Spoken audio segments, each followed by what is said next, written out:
할렐루야. 주의 선 은혜가 오늘 이 아침에도 우리 사랑하는 교인들과 함께 하시기를 간절히 축원합니다. 기도하겠습니다.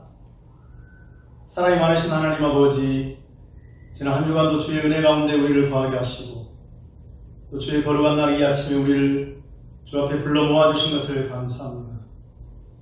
우리의 살아가는 삶의 여정이 주 앞에 자랑할 만한 것 없지만 그러나 주의 긍휼과 은혜로 말미암아 우리를 오늘도 주 앞에 서게 하시고 찬양하며 기도하며 주의 말씀에 귀 기울이게 하신 것을 감사합니다.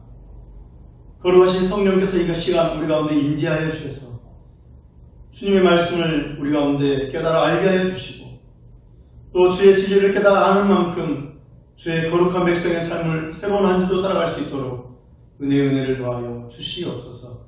주 예수 그리스도 이름으로 기도합니다. 아멘.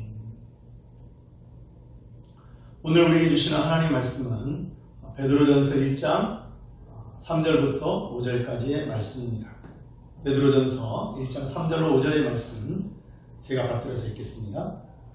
우리 주 예수 그리스도의 아버지 하나님을 찬송하리로다.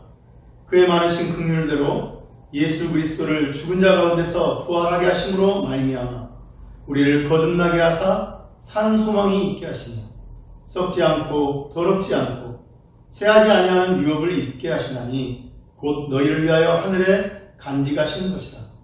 너희는 말세에 나타내기로 예비하신 구원을 얻기 위하여 믿음으로 말미암아 하나님의 능력으로 보호하심을 받았느니라. 아멘. 우리가 읽은 이 3절 5절의 말씀은 베드로전서의 근간이 되는 말씀이라 할 수 있습니다. 베드로전서 안에서 이루어지는 어떤 격려의 말씀이나 또는 권면의 말씀이나 또는 위로의 말씀 혹은 그와 반대되는 경고의 말씀까지라도 그 모든 것들이 방금 우리가 읽은 이 베드로전서 1장 3절로 5절을 기반하여 이루어진다는 사실을 우리가 기억하면서 우리는 베드로전서를 살펴볼 필요가 있습니다.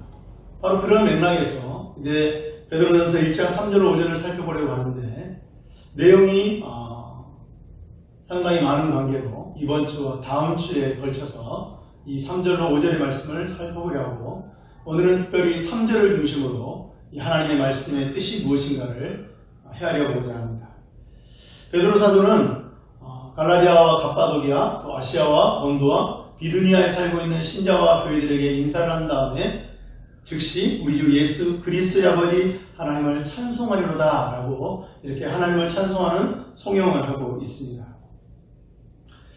여기서 우리가 주목할 만한 것은 베드로 사도가 하나님을 찬송할 때 그냥 단순히 하나님을 찬송하리로다 라고 말하지 않고 우리 주 예수 그리스도의 아버지 하나님이라고 표현하고 있다는 것입니다.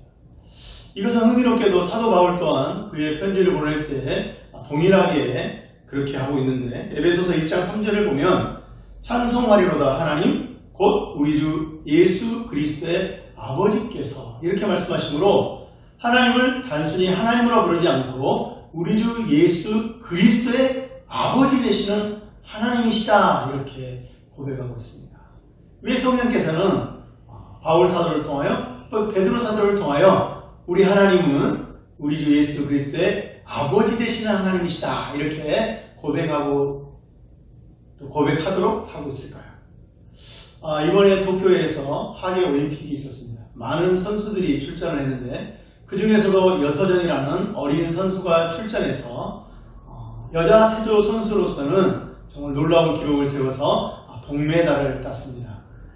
그 광경을 이제 방송하고 있었는데 아버지와 또 다른 아나운서가 이 모습을 방송하고 있다가 여서정 선수가 동메달을 따니까 이렇게 말을 하더라고요. 지금까지는 여서정은 영웅철의 딸이다라고 불렸지만 앞으로는 영웅철은 여서정의 아버지라고 불릴 것입니다. 이렇게 말하니까 그 옆에 있던 영웅철 씨가 굉장히 흐뭇하면서 이렇게 크게 웃었던 것을 제가 기억하고 있습니다. 왜 영웅철 씨가 웃었을까요? 여서정의 딸 아버지라고 불리는 것이 부끄럽지 않기 때문인 것이죠. 오히려 자랑스럽기 때문입니다. 정말 여자 체조 선수로서는 유례없는 기록을 세운 그 사랑하는 딸의 아버지로 불린다는 것이 누군가에게 부끄러운 것이 아니라 자랑할 만하고 명예로운 것이라는 것이죠. 본문에서 아버지 하나님을 우리 주 예수 그리스도의 아버지 되시는 하나님이다 라고 부르는 것은 바로 그와 같은 맥락이라고 할 수 있습니다. 우리 주 예수 그리스도께서 행하신 온 인류를 위하여 스스로 죽으시고 부활하심으로 말미암아 온 인류를 죄에서 구원하신 이 놀라운 사역을 이루신 우리 주님으로 말미암아 하나님께서 얼마나 기뻐하시는가, 그것이 하나님 아버지께 어떤 영광이 되는가, 바로 그것을 성령께서는 베드로 사도를 통하여 바울 사도를 통하여 우리 주 예수 그리스도의 아버지 되시는 하나님이라고 이렇게 고백하게 하고 계시다는 것이죠. 하나님께서는 우리 주 예수 그리스도의 아버지 되신 하나님으로 불리시는 것을 기뻐하신다는 것을 우리는 볼 수가 있다는 것입니다. 그런데 여기서 우리가 한 가지 놓치지 말아야 할 것이 있습니다. 그것은 뭐냐면 이 하나님은 우리 주 예수 그리스도의 아버지 되신 하나님이시기도 하지만 또한 우리들의 아버지가 되신다는 사실입니다.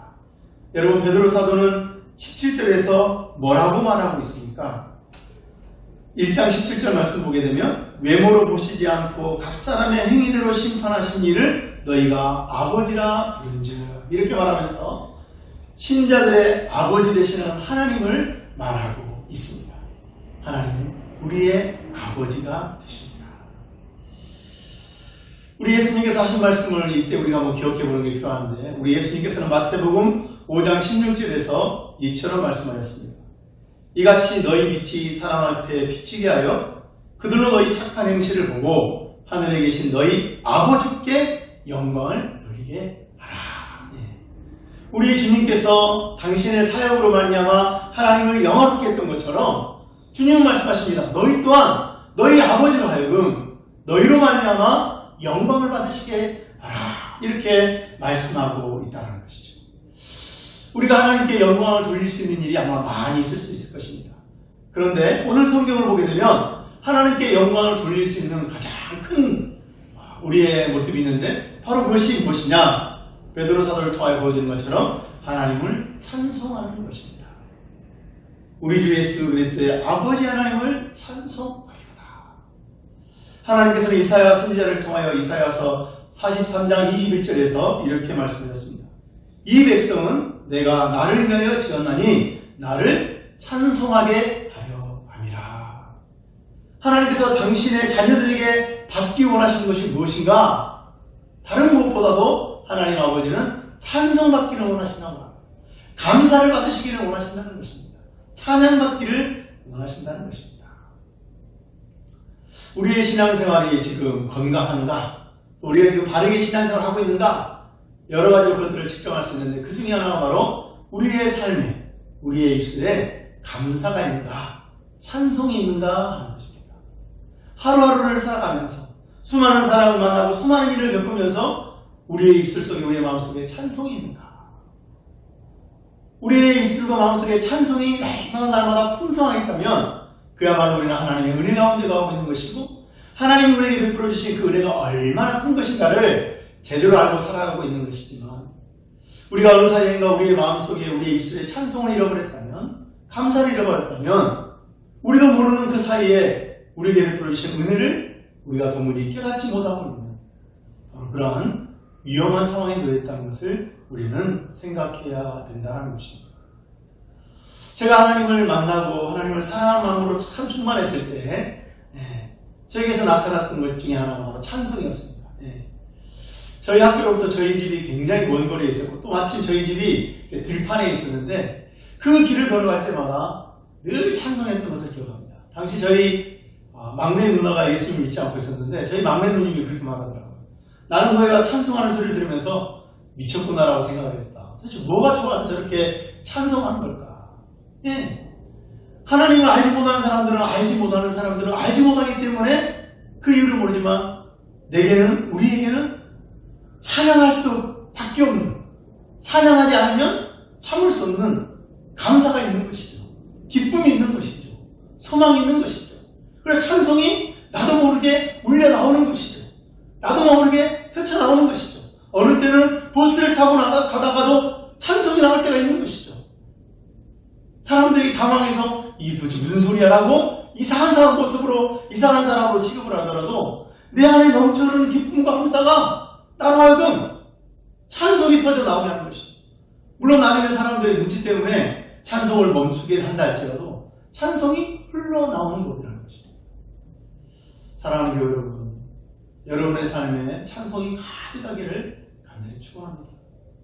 호로자리라도 요즘 마음속에 찬송이 없다고 한다면 여러분의 마음과 입술의 찬송이 회복되어지기를 간절히 축원합니다. 찬송은 우리가 하나님께 드릴 수 있는 가장 큰 하나님께 드리는 효도일 뿐만 아니라 또한 이 찬송은 하나님이 우리에게 능력을 베풀어 주시는 통로가 된다는 사실을 우리가 놓치지 말아야 됩니다.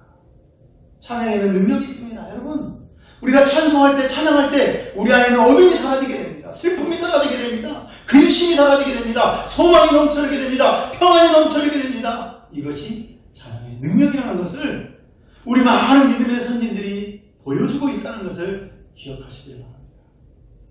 부디 새로운 한 주를 살아갈 때 누구를 만나든 어떤 상황에 놓였든지 우리를 사랑하신 우리 아버지 되신 하나님을 기억하는 말이야. 그 아버지께서 베풀어 주신 은혜를 잊지 않냐면 말미암아 우리 안에 찬송이 가득할 수 있기를 간절히 축원합니다. 그러면 우리가 한번 이렇게 생각할 수 있는 것이죠.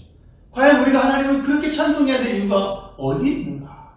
왜 우리는 우리의 삶 속에서, 우리의 매일의 삶 속에서 우리가 어떤 상황에 놓여 있든지 찬송하지 않으면 안 되는가? 그 이유를 실은 우리는 이 3절부터 5절을 통해 찾을 수가 있습니다. 여러분 함께 한번 3절부터 5절의 말씀을 읽어보도록 할까요? 우리 주 예수 그리스도의 아버지 하나님을 찬송하리로다. 그의 많으신 긍휼대로 예수 그리스도를 죽은 자 가운데서 부활하게 하심으로 말미암아 우리를 거듭나게 하사 산 소망이 있게 하시니 썩지 않고 더럽지 않고 쇠하지 아니하는 유업을 있게 하시나니 곧 너희를 위하여 하늘에 간직하신 것이다. 너희는 말세에 나타내기로 예비하신 구원을 얻기 위하여 믿음으로 말미암아 하나님의 능력으로 보호하심을 받았느니라. 할렐루야. 이 3절부터 5절까지를 보게 되면 하나님이 우리에게 주신 것이 무엇인지를 잘 드러내고 있는데 세 가지로 말하고 있습니다. 바로 산 소망과 유업과 그리고 구원이라는 단어입니다. 이 산 소망에 대해서, 유업에 대해서, 구원에 대해서는 바로 다음 주에 살펴보도록 하겠는데, 먼저 우리가 이렇듯 산 소망과 유업과 구원을 받을 수 있었던 원인이 무엇인가 라는 것을 한번 오늘 생각해 보기를 원합니다. 여러분 다시 한번 3절로 가셔서 한번 보도록 할까요? 3절을 보시게 되면 이렇게 되어 있죠. 우리 주 예수 그리스도의 아버지 하나님은 찬송하리로다. 그리고 그 다음 하는 말이 그의 많으신 긍휼대로 이렇게 말하고 있습니다. 이 베드로 사도의 말은 무엇입니까? 하나님이 베푸신 모든 좋은 것의 원인이 무엇인가? 배경이 무엇인가? 근원이 무엇인가? 바로 긍휼이다. 긍휼이다. 우리가 하나님으로부터 산 소망을 얻게 된 것도, 유업을 잊게 된 것도, 그리고 구원을 얻게 된 것도 다 하나님의 긍휼하심으로 말미암은 것이다. 우리는 하나님의 긍휼을 입고 있다. 이 긍휼이라는 말은 히브리어로 헤세드라는 말입니다. 우리가 잘 아는 것처럼 자비라는 말로도 번역이 되고 인내라는 말로도 번역이 되고 인자라는 말로도 번역이 되는데 이 헤세드는 이런 것이죠. 자격이 충분한 사람들한테 베풀어지는 것이 아닙니다. 헤세드의 근본적인 뜻이 자격이 충분, 그것을 받을 만한 사람에게 주는 것이 아니라 어떤 사람?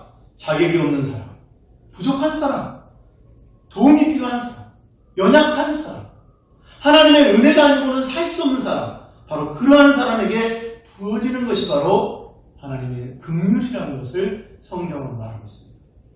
바로 이 긍휼의 성격을 잘 드러내고 있는 것이 우리 주님께서 하신 말씀 가운데 있는데 마태복음 9장 13절을 보게 되면 우리 주님께서는 이렇게 말씀하셨습니다. 너희는 가서 내가 긍휼을 원하고 제사를 원하지 아니하노라 하신 뜻이 무엇인지 배우라. 나는 의인을 부르러 온 것이 아니요 죄인을 부르러 왔노라 하시니라. 예수님께서 말씀하십니다.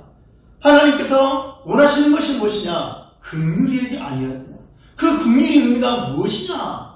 그것을 구체적으로 말씀하시는 것이 나는 의인을 부르러 온 것이 아니라 죄인을 부르러 왔노라. 하나님의 긍휼은 누구를 향하여? 죄인을 향하여 베풀어지는 것임을 말씀하고 있는 것이죠. 베드로 사도는 2장 10절에서 이렇게 말씀하고 있습니다. 너희가 전에는 백성이 아니더니 이제는 하나님의 백성이요 전에는 긍휼을 얻지 못하였더니 이제는 긍휼을 얻은 자니라. 할렐루야. 예전에 우리는 긍휼을 얻지 못한 자였어요. 그럴 만한 자격이 없었죠. 그럴 만한 조건을 스스로 만들어내지도 못했습니다. 그럼에도 불구하고 이제는 긍휼을 입은 자가 되었다. 이 놀라운 소식을 베드로 사도로 말하는 것이죠. 이것이 우리가 예수님 안에서 누리고 있는 하나님의 은혜인 것이죠. 그런데 더욱더 놀라운 것은 바로 베드로 사도가 이 긍휼에 대해서 말할 때 단순히 긍휼이라 말하지 않냐고 무엇이라 말하고 있습니까? 많으신 긍휼대로 이렇게 말합니다. 많으신 긍휼대로. 여러분 이것은 무엇을 의미할까요? 두 가지 의미한다고 생각하고 있었습니다. 하나는 우리가 많으신 긍휼이 필요할 만큼 심각한 상태라는 거예요. 우리의 영적인 상태가 우리의 경건이라는 것이 하나님 보실 때 그냥 긍휼이 아니라 많은 긍휼이 필요할 만큼 무너져 있고 어그러져 있고 왜곡되어져 있고 형편없이 끼어져 있는 것이 본인이라는 것입니다. 그래서 그의 많으신 긍휼이 필요하다는 것이죠. 하나님 아버지께서 우리를 그 많으신 긍휼대로 행하셨다는 것은 우리가 하나님 앞에 얼마나 겸손해야 되는지, 우리가 우리 자신의 스스로의 어리석음과 우둔함과 모자람을 얼마나 깊이 깨달아야 되는지를 가르쳐주고 있습니다. 또 하나 이 많으신 긍휼대로라는 말이 가지고 있는 의미는 하나님 우리에게 베풀어 주시는 긍휼은 모자라거나 부족하거나 하신 것이 아니라 충분하다는 것이죠. 채우고도 남다라는 것을 의미합니다. 바로 이러한 사실에 대해서 다윗은 시편 23편 5절에서 이렇게 고백하고 있습니다. 주께서 내 원수의 목전에서 내게 상을 차려주시고 기름을 내 머리에 부으셨으니 내 잔이 넘치나이다. 내 원수의 목전에서 이 얼마나 두려운 상황이고 얼마나 긴박한 상황입니까? 심지어 다윗의 생애서를 봤던 것처럼 다윗이 자기보다 힘센 사람들을 싸워왔다는 것을 생각한다면 나보다 더 강력한 힘을 가지고 있는, 나보다 큰 권세를 가지고 있는, 나를 죽일 수도 있는 그런 힘을 가지고 있는 그 원수 앞에 있을 때 나는 두렵고 나는 떨리고 나는 불안하지만 바로 그때 하나님께서 그 크신 긍휼로 말미암아 내게 상을 베풀어 주시고 기름을 내 머리에 불러주시고 내 잔에 채워주시되 넘치도록 채워주시는 은혜를 베풀어 주신다. 그리하여 나를 원수로 말미암아 망하는 것이 아니라 오히려 원수를 향해 힘있게 일어서고 원수를 싸워 이기게 하시는 은혜가 그 많으신 긍휼에 있다는 것을 다윗은 고백하고 있습니다. 이 고백은 다윗의 삶의 고백이자 또한 신앙의 고백이라고 할 수 있습니다. 우리가 살고 있는 이 시기가 어느 때보다도 어려운 시기인 것은 확실한 것 같습니다. 이럴 때일수록 우리의 마음이 초조해지고 경황이 없어지고 또 상황에 짓눌려서 그냥 상황을 따라 살아나가는 것에 급급할 수 있습니다. 그러다가 잊어버릴 수 있고 놓쳐버릴 수 있는 것들이 있는데 오늘 이 베드로 사도의 말씀을 통해서 우리가 깨닫는 것은 그러할지라도 우리가 결코 잊지 말아야 될 것, 놓치지 말아야 될 것이 있다는 것입니다. 바로 하나님의 긍휼하심, 우리 주 예수 그리스도 안에서 지금도 우리에게 베풀어 주시는 그 많으신 긍휼하심을 우리가 잊지 말고 기억해야 된다는 것이죠. 어노인팅이라는 찬양팀이 있습니다. 이 어노인팅이라는 찬양팀의 찬양 중에 주사랑이 나를 숨쉬게라는 찬양이 있습니다. 제가 한번 그 가사를 이렇게 소개하도록 하겠는데, 주 사랑이 나를 숨쉬게 해 세상 그 어떤 어려움 속에서도 주 은혜로 나를 돌보시며 세상 끝날까지 지켜주시며 주님만이 내 마음 아픔 아시며 주님만이 내 마음 어루만지네. 어느 누구도 나를 향하신 주님의 사랑을 끊을 수 없네. 주님만이 내 능력이시며 주님만이 나의 구원이시네. 어느 누구도 나를 향하신 주님의 사랑을 끊을 수 없네. 이번 한 주를 살아가면서 이러한 찬양의 고백이 우리의 마음속에 우리 입술에 가득하기를 하나님께서 우리에게 베풀으신 그 많으신 긍휼을 우리가 기억함으로 말미암아 기쁨과 위로와 소망이 가득하기를 간절히 축원합니다. 이제 여기서 한 가지 더 생각해 볼기를 원하는 것은, 그러면 이 하나님의 긍휼이 구체적으로 우리에게 어떻게 나타나셨는가 하는 것을 한번 생각해 보자는 것입니다. 특별히 오늘 본문을 통해서 우리가 살펴본다면 이 하나님의 긍휼은 어쩌면 우리가 기대하는 것, 우리가 바라는 것과는 전혀 다른 것이라고 할 수 있을 것 같습니다. 우리는 어쩌면 하나님의 긍휼을 기대할 때 우리의 삶에 당장 필요한 것, 우리가 원하는 것들을 하나님이 주시는 것이 하나님의 긍휼이라고 생각하지만, 오늘 베드로 사도를 통하여 하나님이 우리에게 가르쳐주시는 하나님이 주시고자 하시는 긍휼의 가장 중요한 것, 가장 큰 것은 비록 하나님께서 우리의 삶을 결코 무시하지 아니하시고 우리의 삶을 돌보시지만 그것을 가장 우선으로 하지 않으시고 다른 것이라고 말씀하고 계시는데, 바로 그것이 3절 하반절에 나타나고 있습니다. 제가 한번 읽어보면, 그의 많으신 긍휼대로 예수 그리스도를 죽은 자 가운데서 부활하게 하심으로 말미암아 우리를 거듭나게 하사 사는 소망이 있게 하시며. 하나님의 긍휼이 우리에게 어떻게 나타나는가? 그 많으신 긍휼의 가장 큰 긍휼이 무엇인가 하라고 할 때 베드로 사도는 성령의 감동을 통하여 말합니다. 우리 주 예수 그리스도를 죽은 자 가운데서 부활하게 하심으로 말미암아 우리를 거듭나게 하셔서 우리를 하여금 산 소망을 갖게 하시고 유업을 있게 하시고 구원을 얻게 하시는 것이다. 우리는 특별히 예수 그리스도를 죽은 자 가운데서 부활하게 하셨다라는 말을 하면서 이 예수 그리스도께서 죽은 자가 되셨다는 말씀을 2절 말씀과 한번 연결해서 생각해 볼 필요가 있습니다. 2절 말씀을 보게 되면, 곧 하나님 아버지의 미리하심을 따라 성령이 거룩하게 하심으로 순종함과 예수 그리스도의 핏부림을 얻기 위하여 라고 되어 있는데, 제가 지난주에 밝힌 것처럼 이 2절은 삼위 하나님의 각각의 사역을 말하고 있고, 특별히 성자 예수님의 사역으로 나타나는 것이 바로 순종과 핏부리심이라고 했습니다.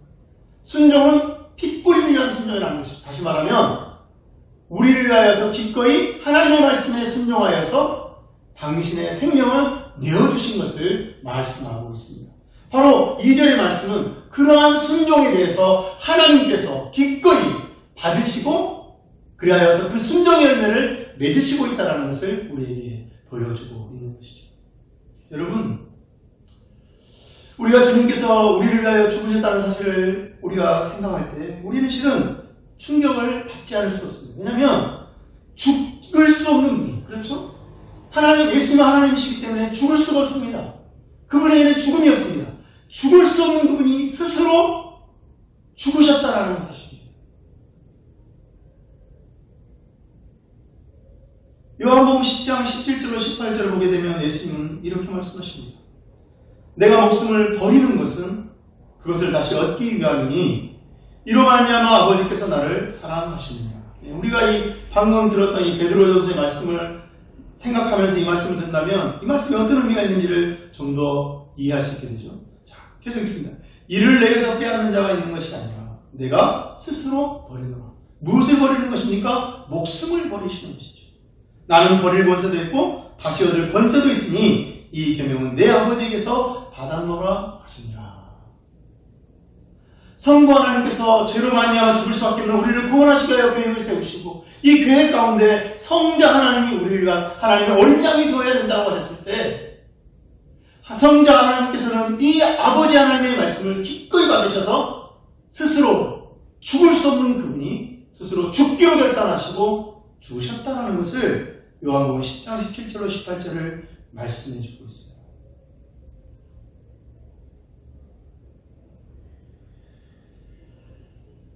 하나님께서 우리 주 예수 그리스도로 말미암아 그리고 또 우리 주 예수 그리스도께서 하나님의 말씀으로 말미암아 자신의 생명을 내어주신 이 놀라운 사실.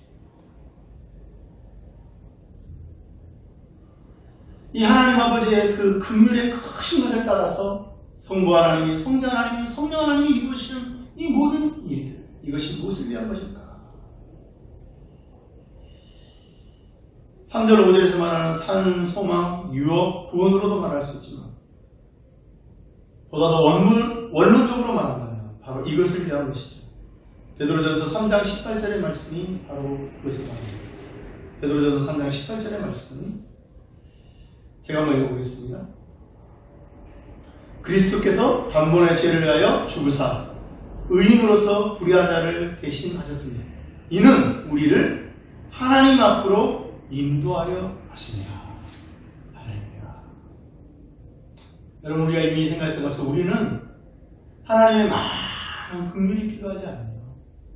자비가 필요하지 않아요. 인애가 없으면 하나님의 백성이 될 수 없는 부족한 것입니다. 지금도 그렇죠. 네. 은혜를 입었다고 하지만 우리들의 하는 생활을 보면 우리의 마음과 우리의 입술과 우리의 행실을 보게 되면 지금도 여전히 하나님의 자비가 없으면, 인애가 없으면, 인자하심이 없으면, 긍휼이 없으면 가면하게 살 수 없는 것이죠.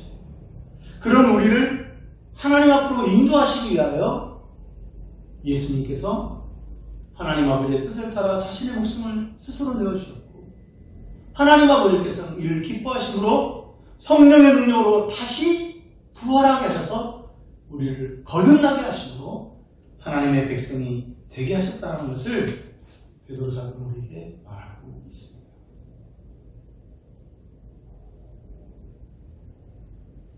결국 오늘 본문 3절부터 5절의 말씀이 말하고 있는 것은 무엇일까요? 그것은 바로 우리가 살아가는 것이 전적으로 하나님의 은혜로 말미암았다.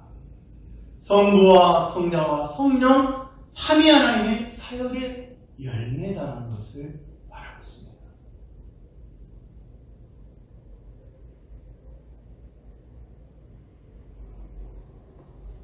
우리는 이 사실을 통해서 기억할 필요가 있습니다.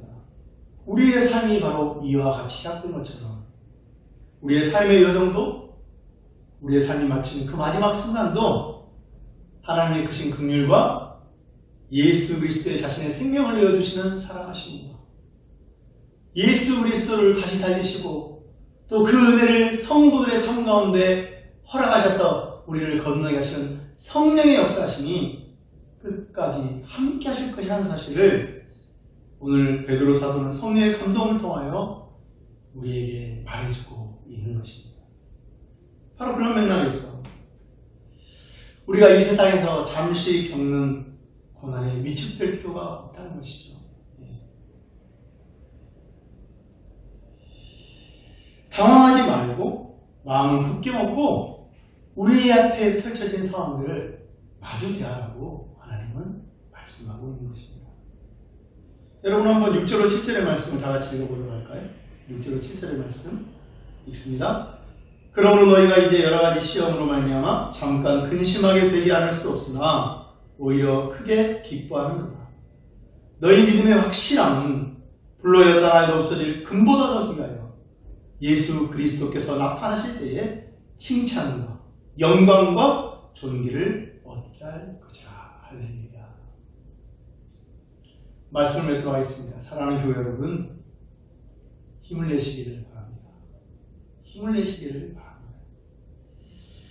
혼자 감당하라고 내몰려 있는 것이 아닙니다. 영원히 계속되는 고난이 아닙니다. 오늘 하나님께서 베드로 사도를 통하여 말하는 것처럼 성삼위 하나님이 함께 하시는 우리의 삶입니다. 예수 그리스도에 나타나실 때가 오고야 말, 그때 칭찬과 영광과 존귀를 얻게 될 우리의 삶입니다. 그러하니 비록 이 땅에서 잠시 잠깐 겪는 어려운 일들로 인해서 낙심하지 말고 낭망하지 말고 하나님 예수 그리스도 안에서 베풀어 주신 그 크신 긍휼을 힘입어서 힘있게 살아가는 것이 하나님을 찬양하는 것이 우리의 마땅한 것이 또 우리가 할 수 있는 가장 복된 하나님 앞에서의 우리의 삶이라는 것을 기억하면서 이번 한 주간도 주의 은혜 가운데 승리할 수 있기를 간절히 축원합니다. 기도하겠습니다.